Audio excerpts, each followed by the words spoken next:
Hi hello வணக்கம், welcome to our channel Jokers Kitchen. நம்ம இன்னைக்கு என்ன பார்க்க போறோம்னா தேங்காய் போலி எப்படி பண்ணுறதுன்னு பார்ப்போம். அதுக்கு தேவையான பொருட்கள் என்னென்னு சொல்லிடுறேன். 2 கப்பு மைதா எடுத்திருக்கேன், 1 கப்பில் ஜாகரி எடுத்திருக்கேன், வெல்லம், 1 கப்பு தேங்காய் துருவின தேங்காய் எடுத்திருக்கேன், கொஞ்சமாக ஏலக்காய் பொடி எடுத்திருக்கேன், 1 பிஞ்சு சால்ட் எடுத்திருக்கேன், ஒரு 3 ஸ்பூனு கீ எடுத்திருக்கேன், 1/4 ஸ்பூன் மஞ்சத்தூள், ஒரு 2 ஸ்பூன் ஆயில் எடுத்திருக்கேன். இப்போது ஒரு பவுலில் 2 கப்பு மைதாவை நான் போட்டுக்கிறேன். இதில் ஏலக்காய் பொடி ஒரு 1/4 டீஸ்பூன், சால்ட்டு ஒரு பிஞ்சு போட்டுக்கிறேன்,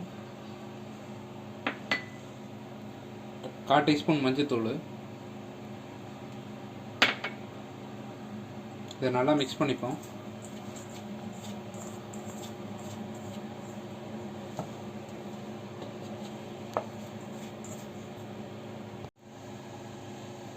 இதில் இப்போ ஒரு 2 டீஸ்பூன் ஆயில் சேர்த்துக்கிறேன்.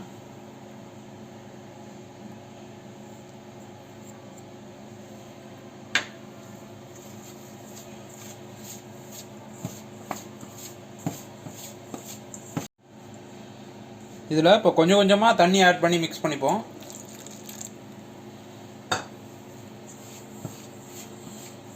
சப்பாத்தி மாவு பதத்தோடு கொஞ்சம் லூஸாக இருக்கணும், அந்த அளவுக்கு இது பண்ணணும். கொஞ்சம் கொஞ்சமாக தண்ணி ஆட் பண்ணிப்போம்.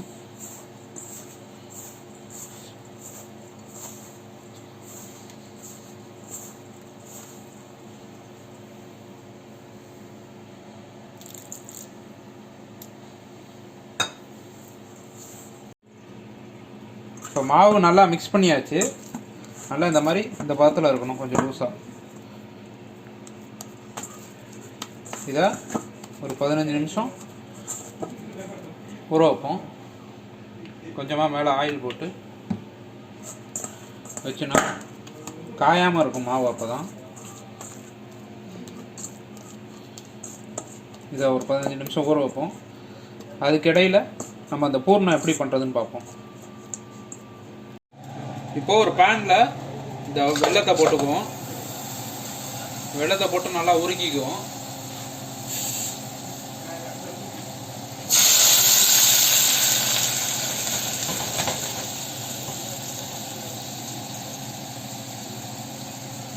இப்போ இந்த வெள்ளைப்பாகு நல்லா கரைஞ்சிருச்சு. இதில் தேங்காய் போட்டுக்குவோம்.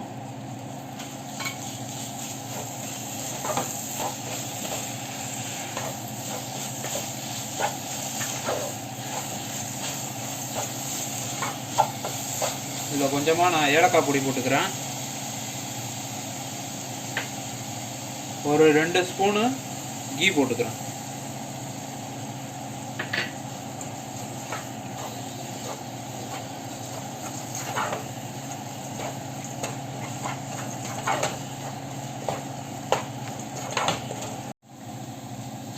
இப்போ இந்த பூர்ணம் ரெடி ஆகிடுச்சு. இதை கொஞ்ச நேரம் ஆற வைப்போம். அதுக்கப்புறம் எப்படி போலி பண்ணுறதுன்னு பார்ப்போம்.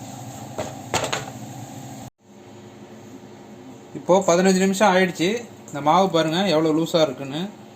இந்த மாதிரி இருந்தால் தான் போலி நல்லா வரும். இதை நான் இப்போ ஒரு சின்ன சின்ன உருண்டையாக பிடிச்சி வச்சுக்கிறேன். இப்போ நான் இந்த மாவை சின்ன சின்ன உருண்டையாக பிடிச்சி வச்சுருக்கேன். இதில் எப்படி ஸ்டஃப் பண்ணி போலி பண்ணுறதுன்னு பார்ப்போம். இந்த மாதிரி ஒரு பிளேட்டில் நான் கவர் போட்டு வச்சுருக்கேன். நீங்கள் இந்த ஆயில் கவரை கூட கட் பண்ணி போட்டுக்கலாம், இல்லை வாழை இலை இருந்துச்சுன்னா அதை போட்டுக்கோங்க. இதில் லைட்டாக ஆயில் போட்டுப்போம், அப்போ தான் ஒட்டாது. இப்போ இந்த மாவை லைட்டாக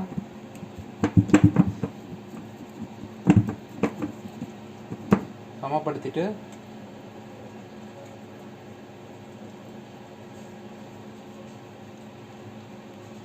இந்த பூர்ணத்தை இதில் வச்சுக்குவோம். வச்சுட்டு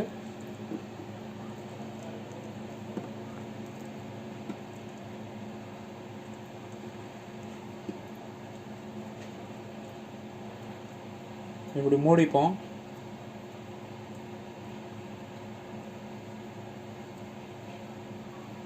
இப்போ இதை நல்லா திருப்பி போட்டு நல்லா ஆயில் போட்டுப்போம். இதை கொஞ்சம் கொஞ்சமாக இப்படி தட்டணும்.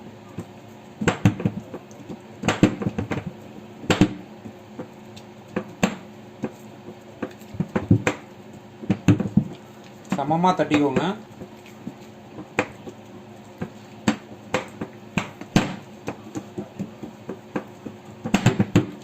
மாவு லூஸாக இருக்கிறதுனால தான் நம்மளுக்கு எதுவும் பிரியாமல் இந்த மாதிரி வருது.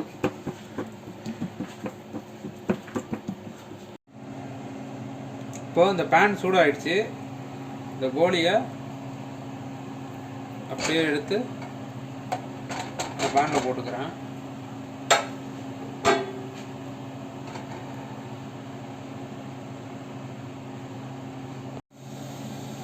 நல்லா இந்த மாதிரி திருப்பி திருப்பி விட்டுட்டுருங்க. நல்லா இந்த கலர் வந்தோன்னே எடுத்துடலாம் போலியை. நம்ம பண்ண தேங்காய் போலி இப்போ ரெடி ஆயிடுச்சு. இதை வீட்டில் ட்ரை பண்ணி பாருங்கள். உங்கள் குழந்தைங்களுக்குலாம் பண்ணி கொடுங்க. இந்த வீடியோ உங்களுக்கு பிடிச்சிருந்தா எங்கள் சேனல் ஜோக்கர்ஸ் கிச்சனை லைக் பண்ணுங்கள், ஷேர் பண்ணுங்கள், கமெண்ட் பண்ணுங்கள், சப்ஸ்கிரைப் பண்ணுங்கள். மறக்காமல் பெல் ஐக்கானை கிளிக் பண்ணுங்கள்.